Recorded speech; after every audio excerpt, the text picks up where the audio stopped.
సాక్షి గణపతిని పెట్టింది అమ్మవారు. అందుకే శ్రీశైలం వెడితే తప్పకుండా సాక్షి గణపతి దగ్గర ఆగాలి, లోపలికెళ్ళి పైకి చెప్పుకోవాలి, ఆత్రేయస గోత్రం కోటేశ్వర శర్మ అని చెప్పాలి. ఆయన టకటకటగా రాసేసుకుంటాడు, స్వామి కృతజ్ఞుడను అని బయటికి రావాలి. ఒకవేళ రేపు పొద్దున్న ఉత్తరోత్తర ఏమైనా పొరపాటు పడిపోయినా చీనోరుమై నువ్వు ఎప్పుడు వెళ్ళావు అంటే ఈయన గభాల్లో చెప్తాడు, లేదు వాడు వచ్చాడు అని చెప్తారు. పొంగిపోతారు అమ్మవారు అయ్యవారు. అయ్య బాబోయ్, శ్రీశైలం ప్రత్యేకం తండ్రి కోసం అమెరికా నుంచి వచ్చిన వాడు లాంటి వాడు వీడు, అందుకని 10 మందికి చూపించుకోవలసిన వాడు, వీడి జోలికి మనం వెళ్ళకూడదని వదిలిపెట్టేస్తారు. శ్రీశైల క్షేత్రం అంటే అంత గొప్ప క్షేత్రం. అటువంటి క్షేత్రము అదైతే మీకు ఇప్పుడు శ్రీశైలం వెడితే ఏమిటి ఉండాలి? బాగా ఆలోచించండి. శ్రీశైలం వెడితే మీరు దేనితో వెళ్ళాలి? శ్రీశైలం నమ్మకంతో వెళ్ళాలి కదండి. నా కోసం మా తల్లిదండ్రులు వచ్చి విడిది చేసిన నెలవిది అని వెళ్ళాలి. మా అమ్మగారు నాన్నగారు ఉన్నారు లోపల, నేను కాళ్ళు కడుక్కోకపోయినా చేతులు కడుక్కోకపోయినా నేను ఇలా గుళ్ళోకి వెళ్ళేటప్పటికీ మా శివయ్య లేచి ఊరే నాన్న కాకినాడ నుంచి వచ్చావా అని గభాలను పట్టుకుంటాడు. అని పొంగిపోయి వెళ్ళి నాన్నగారండి మీ కాళ్ళకి నమస్కారం అండి అని శివలింగాన్ని పట్టుకుని నమస్కారం చేసేస్తే పొంగిపోయి ఒక్కసారి ఆ తెల్లటి చేతులతో, ఆ మణికంకణములతో ఉన్న చేతులతో మీ చేతులు ఆయన పట్టుకున్నట్టుగా భావన చేసి మీరు నమస్కరించి బయటికి రావాలి. దీనికి ఏది ప్రధానం? విశ్వాసం ప్రధానం. కాబట్టి స్వామి అన్నారు శిఖరేశ్వరము అని ఒకటి శ్రీశైలంలో పెట్టారు.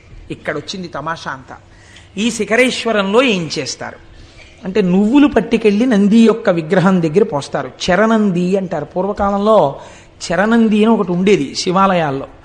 మామూలుగా స్థిరనంది అని ఒకటి ఉంటుంది, అది కదలదు. చరణంది అని ఒకటి ఉంటుంది, అది కదులుతుంది. ఆ నంది అది ఎందుకు కదులుతుందంటే పూర్వం ఎందుకు పెట్టేవారంటే చరణందిని, చిన్న నందిని ఒకవేళ పూర్వం ఇంత వైద్య సదుపాయం ఉన్నటువంటి రోజులు కావు, ఏ అర్ధరాత్రి వేళో అపరాత్రి వేళో, అందుకే శివాలయం విష్ణువాలయం ఈ 2 ఆలయాలు లేని ఊళ్ళు ఉండేవి కావు. ఈ 2 ఆలయాలు తప్పకుండా ఉండాలి ప్రతి ఊళ్ళో.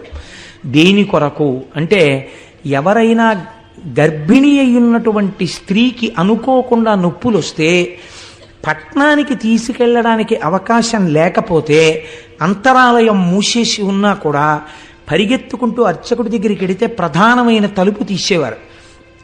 తీస్తే ఈ చరణందిని తిప్పుతారు. ఎటువైపుకి ఈ బాధపడుతున్నటువంటి స్త్రీ ఉందో, గర్భిణీ స్త్రీ ఇల్లు ఎటుందో అటు ఈ నందిని తిప్పుతారు. ఈ చరణంది అటు తిరగగానే అటువైపు బాధపడుతూ ప్రసవం జరగకుండా బిడ్డ అడ్డుపడి 2 ప్రాణాలు పోతాయేమో అనుకున్న వాళ్ళకి కూడా ఎందరికో సుఖప్రసవాలు జరిగినటువంటి గడ్డ ఈ గడ్డ. ప్రత్యేకించి త్రిలింగ దేశం ఈ దేశం. అందుకే అనేక శివాలయాలలో చరణందులున్నాయి. శిఖరేశ్వరమునందు కూడా మనం ఈశ్వరుణ్ణి పొందలేకపడుతున్న బాధ నుంచి విముక్తం కావడానికి నువ్వులు వేసి తిప్పుతాం. తిప్పి శ్రీశైల శిఖరం చూడాలి. కానీ యథార్థమునకు ఆ శిఖరము నందిశృంగములలోంచి కనపడదు. మీరు ఇక్కడ భావన చేస్తూ కళ్ళు తెరిచి అక్కడ చూడాలి. ఈ కన్నులు తెరిచి నందిశృంగములలోంచి చూస్తుంటే జేగురు రంగులో ఉన్నటువంటి శ్రీశైల మల్లికార్జునుడి యొక్క ఆలయం మీద ఉన్నటువంటి గోపురం మీద ఉన్న త్రిశూలంతో కూడి మెట్లు మెట్లుగా ఉన్నటువంటి శిఖరం మీకు ఇక్కడ కనపడాలి. పైకి మీకు ఆ చెట్లు అవి ఉన్నట్టుగా ఉండాలి, కానీ కళ్ళల్లో మాత్రం అది కనపడాలి. ఇక్కడ చిత్రం ఇక్కడ కనపడుతూ పైనున్న దాన్ని పక్కకి తీయగలగాలి. అలా ఎవడు తీశాడో వాడికి పునర్జన్మ న విద్యతి. ఇంకా వాడికి పునర్జన్మ లేదు, ఎందుకంటే వాడు అంత ధారణ చేసి ఉన్నాడు కనుక. అందుకే శిఖరేశ్వరం దగ్గర ఒక పరీక్ష పెట్టాడు పరమాత్మ. అమ్మవారు అడిగింది ఒకసారి, ఏమయ్యా పరమాత్మ అంటే అమ్మవారికి తెలియక అడగదండి ఈ విషయాలు, మనకి తెలియ చెప్పడం కోసం అడుగుతుంది. ఏమండి ఏమిటి, శిఖరేశ్వరం దగ్గరికి వచ్చి నందిని తిప్పి చరణందిని ఇలా చూస్తే శిఖరం కనబడితే ఇక పునర్జన్మ లేదా, మోక్షం ఇచ్చేస్తారా? ఎలా ఇచ్చేస్తారండి అలాగే? అలా కుదురుతుందా అని అడిగింది అమ్మవారు. అడిగితే శంకరుడు అన్నాడు కుదురుతుంది, కానీ శ్రీశైలం వచ్చిన వాళ్ళందరికీ అలా ఇవ్వం మోక్షం. ఎవరికి కుదురుతుందో నీకు చూపిస్తాను రా పార్వతి అన్నాడు. ఒక వృద్ధ బ్రాహ్మణ రూపాన్ని ఆయన స్వీకరించారు. ఒక వృద్ధ బ్రాహ్మణిగా పార్వతీదేవి వచ్చింది. ఇద్దరూ ఆ శిఖరేశ్వరం దగ్గరికి వచ్చారు. ఎందరో మెట్లెక్కుతున్నారు, నంది శృంగములలోంచి చూస్తున్నారు, కిందకి దిగిపోతున్నారు. అక్కడే ఒక చిన్న ఊబిని సృష్టించారు. అందులో ఈ వృద్ధ బ్రాహ్మణుడు దిగిపోతున్నాడు. ఆ ఒడ్డున ఉన్నటువంటి వృద్ధ బ్రాహ్మణి అంది, మా ఆయన దిగబడిపోతున్నాడు, నా పసుపు కుంకాలు కాపాడబడాలి కదా, అందుకని ఒక్కసారి ఎవరైనా చెయ్యిచ్చి పైకి లాగండి, నేను వృద్ధురాలను, నా భర్తని పైకి లాగలేకపోతున్నాను అంటే గబగబా వచ్చి చెయ్యి ఇవ్వబోయారు.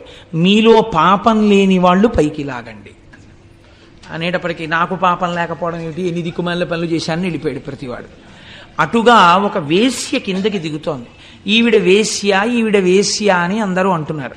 ఆవిడ దిగుతూ వచ్చి నేను లాగుతానమ్మా అని చేయి పట్టుకుంటే ఆవిడంది పార్వతీదేవి, ఏమమ్మా అందరూ మాకు పాపం ఉందని వెళ్ళిపోతుంటే నువ్వు ఒక్కదానివి వేశ్యవి అని వాళ్ళందరూ చెప్తున్నారు, వాళ్ళ పాపముల కన్నా నీ పాపము గట్టిది కదా, నువ్వు ఎలా లాగుతావు నా భర్తని అని అడిగింది. అయితే ఆవిడంది, శ్రీశైల శిఖరం దృష్ట్యా పునర్జన్మ నవిద్యతే. అమ్మా నేను ఇప్పుడు శ్రీశైల శిఖర దర్శనం చేశాను, శ్రీశైల శిఖర దర్శనం చేత మోక్షం రావాలంటే పాపము లేదు పుణ్యము లేదు, రెండూ సున్నా అయిపోతే కదా మోక్షం.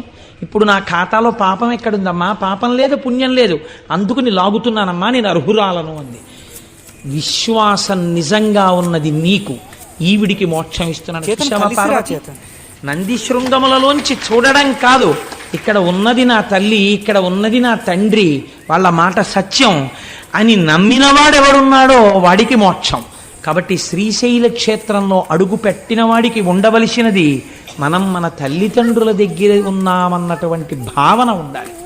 ఈ భావన పరిపుష్టమై మీరు శ్రీశైలము వెడితే మీకు ఎనలేని సౌభాగ్యం అక్కడ కలుగుతుంది. చిత్రం ఏమంటే అక్కడ 5 ధారలు పడుతుంటాయి. హాటకేశ్వరము అని ఒక దేవాలయం.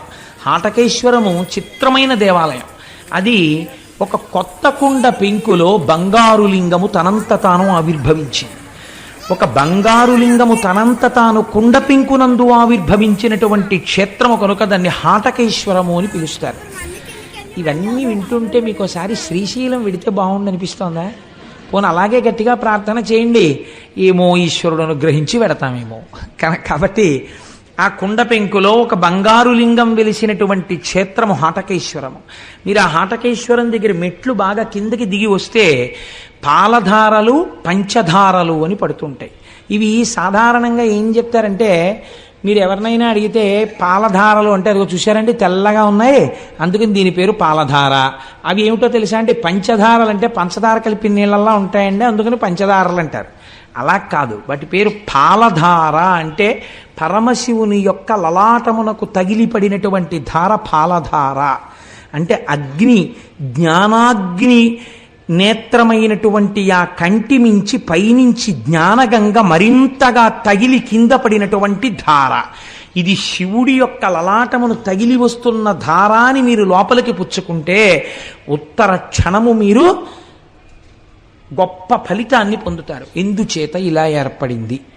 శివాలయంలో తీర్థం ఇవ్వరు కాబట్టి సాక్షాత్తు సాకార రూపుడైన శంకరుడికి తగిలిపడినటువంటి ధార పాలధార. పంచధారలంటే 5 రకములుగా ప్రకాశిస్తున్నటువంటి భగవంతుని యొక్క శిరస్సులకు తగిలిపడిన ధారలు. కాబట్టి నేను చూస్తూ ఉంటాను, చెప్పులతో వెళ్ళిపోతూ ఉంటారు. కనీసం అక్కడ మాత్రం మర్యాద పాటించాలి. ఆ తీర్థం తీసుకునేటప్పుడు ఒక సంవత్సరం మేమందరం అక్కడికి వెళ్ళాము. వెడితే అక్కడ శంకర భగవత్పాదాచార్య స్వామి తపస్సు చేసి అక్కడే శివానంద లహరి చెప్పారు. అక్కడ ఆయనకి భ్రమరాంబికాదేవి ప్రత్యక్షమైంది. అంత పరమపావనమైన క్షేత్రమని మేము అక్కడ శంకరాచార్య స్వామి వారి ముందు నిలబడి ఆ తోటకాచార్యకృతమైనటువంటి శంకరాచార్య స్వామి వారి అష్టకాంతో స్వామికి నమస్కారం చేసి తిరిగి వచ్చాం.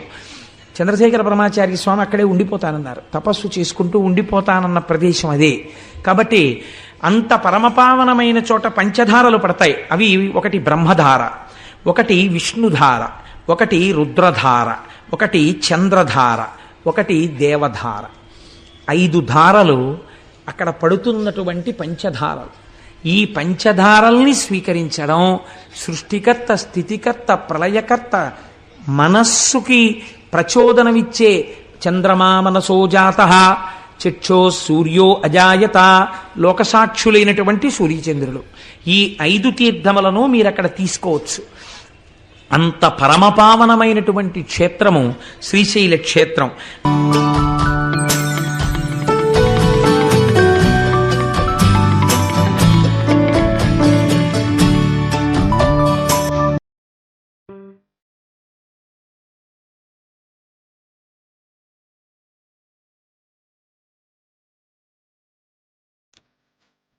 guys. Please subscribe my channel. Bye bye. Thank you.